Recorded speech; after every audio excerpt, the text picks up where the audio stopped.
Hello there, crafty friends, and welcome back to another video here on Sam's Crafty Castle. Today I have what I think is a super fun project to show you. I have been working on a organization type project, which is basically swatching everything. So I'm just flipping through here. These are some I've already done. These are all my ink cubes and ink pads. So I just have the colors on one side and they're numbered. 1, 2, 3, 4 in each set of squares, and then on the back side is a list of the colors and their corresponding number so I can know what they are. And they're kind of in color order-ish, but not really, but mostly just because I flip through the ring and don't always turn it back to what is the red, which is supposed to be the front. And the only thing I would change about that project is that I would have left room to add more colors at some point, but I didn't. But this is how I did that. So I bought a few months ago this Waffle Flower Color Combos Color Swatch bundle set. So it's 3 die sets and 4 stamp sets, I think. And basically I've just been swatching all the things.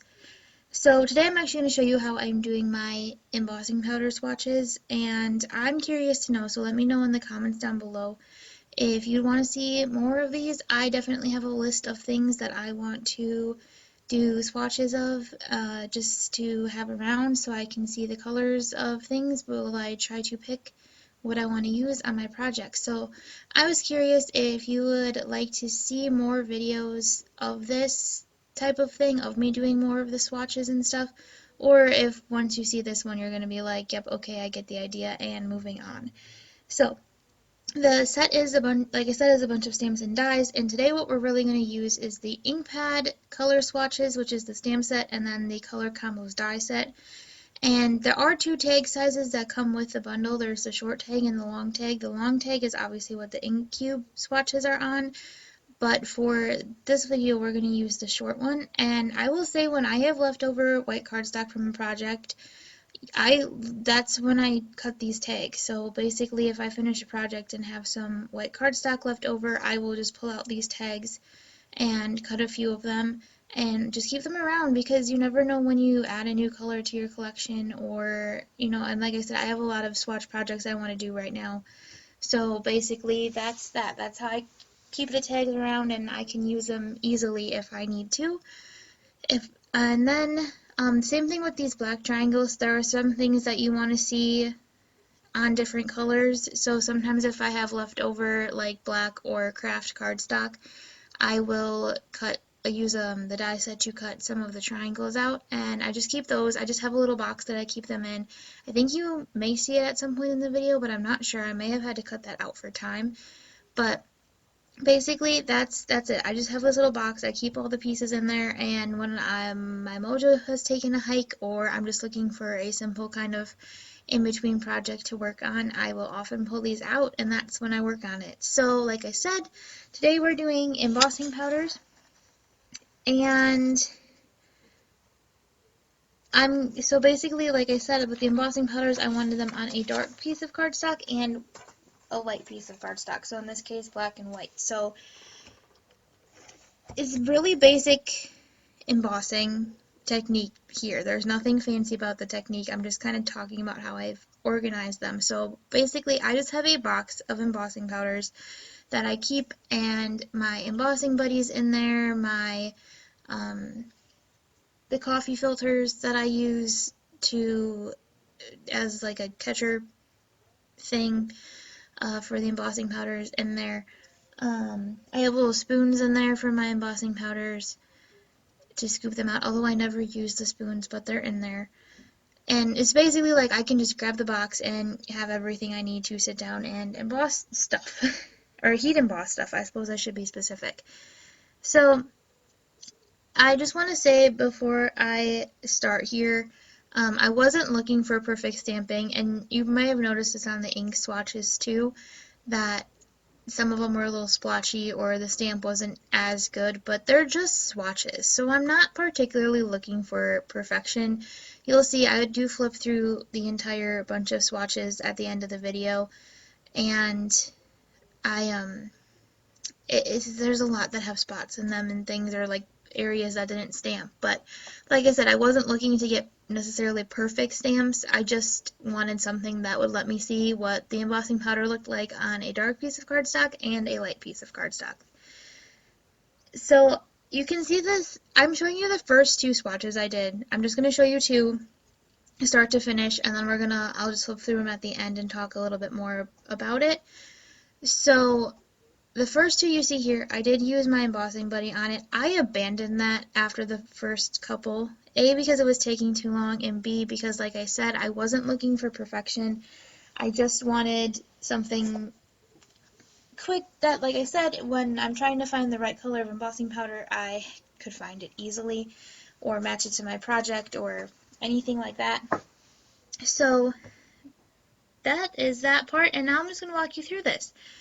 So basically, like I said, it's your normal heat embossing process. So this time I obviously used my embossing buddy on it, but I just took the large triangle stamp from the Color Combos ink pad stamp set and stamped inverse mark on the black. So I think you could probably do this, honestly, thinking about it now, you could do this without the stamp set, because you could just take your Versamark ink cube or ink pad and just like smoosh it on your paper and basically do the same thing, but I did it with the stamp set because I had it.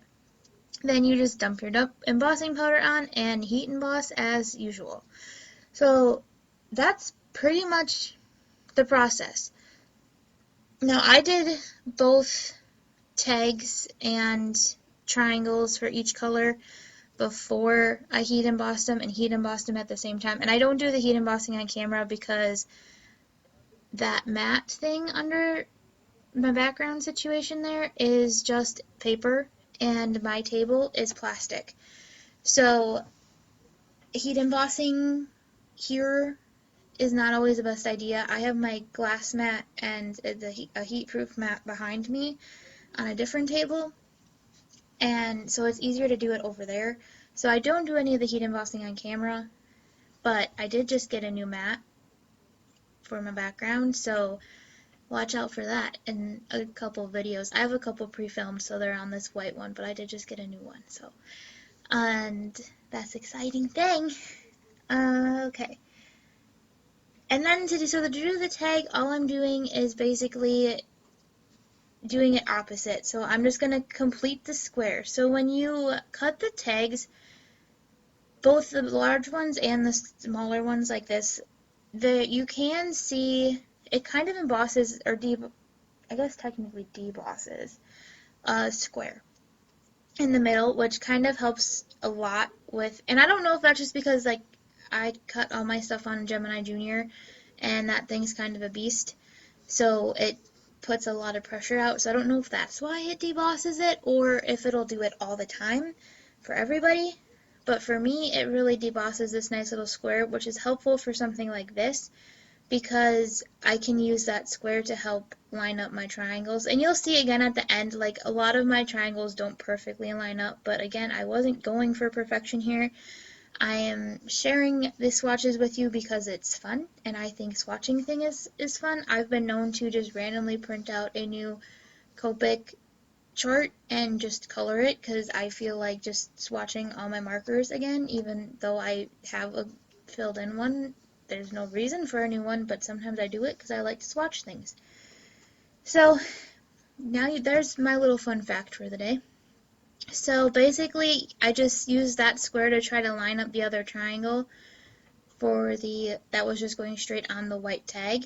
You could also cut a bunch of white triangles too if you didn't want to heat emboss right on your tag. My tags were white, or if you had a different color tag, like if you're just using scrap papers for the tags, which is totally a valid option.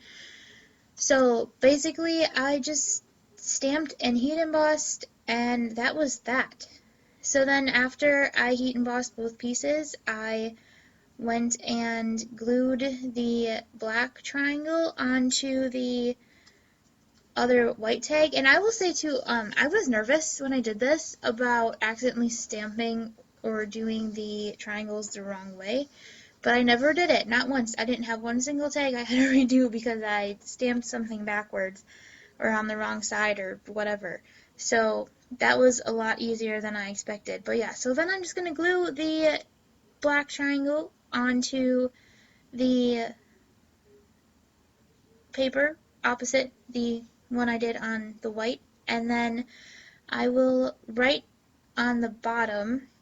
I do have it, the little set thing does come with a like stamp to be able to write the names on the bottom of everything, but I chose not to use that this time since it's just one color per tag. So I just write the name on the bottom of the, this was the by Gina K Designs. I think it's my gold, but I'm not 100% sure right this second. So I just write the name on the bottom there. I know it's Gina K Designs though, I just don't remember what color. And yeah, and then that's how I know when I flip through them which color I'm looking for. It's that simple. So basically, and then I have a, I don't know if I showed in this part of the video or if I don't show it till later, but I have a little binder ring, and I just slip all the tags on the little binder ring, and now this little swatch book that I made, oh, it's brass band, see, I was wrong, stay in the box with the other, with all the embossing stuff. So I'm hoping it leads to me using a bigger variety of my embossing powders. Honestly, is my biggest thing, and same thing with like the ink. I was hoping that it would be give me some different ideas for colors and try to get me using a wider variety of my ink colors rather than just the same ones that I know and love all the time. Although, let's be honest, we all have our favorites and we always go back to our favorite things all the time.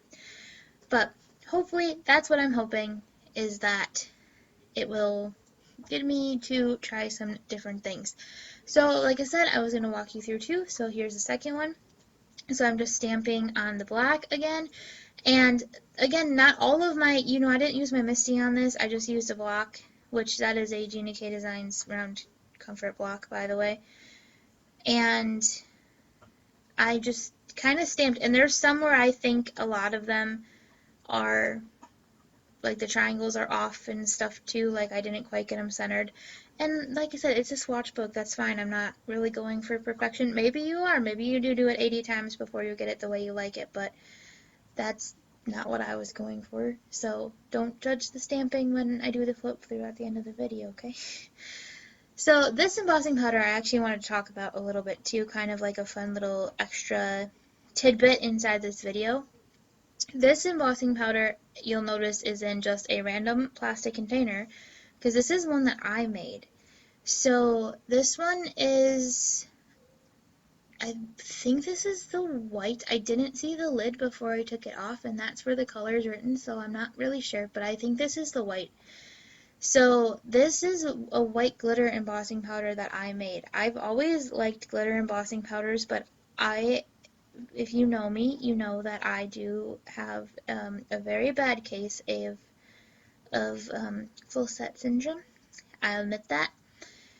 So I've often looked at glitter embossing powders, but long story short, I can never decide what one I want. So I'll look at like Wow, because I think they have some of the best glitter embossing powders, but then all of a sudden there's all these colors and I don't know which one I want. And I know if I start, I'm going to have all of them. So one thing I kind of started doing was just making my own glitter embossing powder, because I have a ton of glitter and I have a ton of, well, I don't have a ton of embossing powder, but I have a lot of glitter. And I don't use it that often, and I figured the best way to do it would be to just mix it with some embossing powder. So it's not the best, like I actually do think if I would pick a color and invest in the Wow embossing powders, I would be in a lot better shape. But it works, it does what I need to do. It doesn't work well for fine images like greetings and sentiments and stuff, but I don't think glitter embossing powder typically does work well for that kind of stuff. But basically, to make this, all I did was take white embossing powder, and I believe I used a white glitter. I don't think I used a silver glitter. I'm pretty sure I did white. And white glitter, and mixed it until I felt like there was enough glitter in it. There's no recipe. Somebody told me I should write down the recipe for it on the back of the swatches. And long story short, I don't have a recipe. I just I just mixed until I liked it, until I felt like there was enough glitter in it and enough embossing powder, and one wasn't overpowering the other at all. So, like I said, no real recipe for it. Yeah, this is the white. So I think it's the Sparkle and Sprinkle, or now they're Glitters Galore white embossing powder, and probably their Cloud9 glitter too, most likely. So, or no, I think I had like a generic Joann's glitter that I used because I was trying to use it up. So that's my little tip, trick, whatever, for this video, kind of hidden in the middle here. To make your own embossing, or your own glitter embossing powder. I can't make my own like actual embossing powder. That would be impressive. But I can mix things and make glitter. I also do occasionally do like custom glitter mixes where I did a 4th of July card a couple years ago. I almost said a year ago. No, a few years ago I did a 4th of July card and did like a custom glitter mix for it. I just took red, white, and silver and mixed it until I was happy with it. So here we go. This is the flip through of all of them so you can kind of see it. I just put them on a binder ring when they're done. And this is this is my embossing powder collection, but I just wanted you to be able to see kind of what the final product looks like. This is probably why I thought I did gold first, because apparently it was where I started on the flip through. So you can kind of just see how the swatches all came out and how they all look and all of that. And like the clear ones, obviously you can't really see them, but you can see here, like there's one of my splotchy stamps, but I didn't.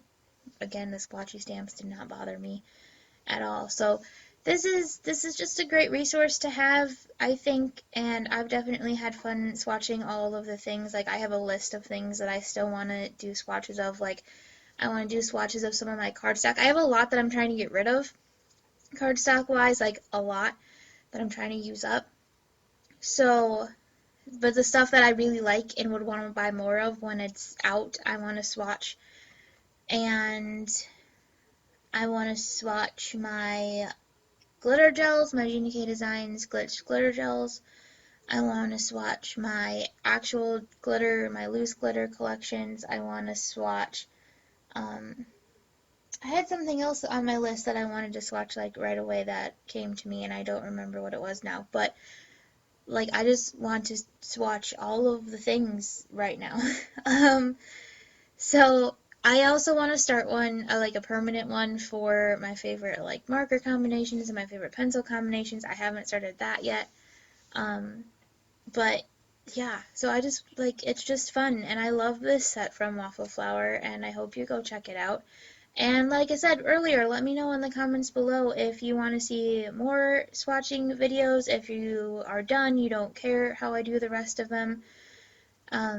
If you want to, I don't know, or leave a comment and tell me what you want to swatch out of your stash, and maybe I can come up with a creative solution or a creative video or something for you. So that's it. That's all I have today. Thank you so much for watching, and don't forget to like, subscribe, and comment down below, and I will see you again soon with another video. Have a crafty day!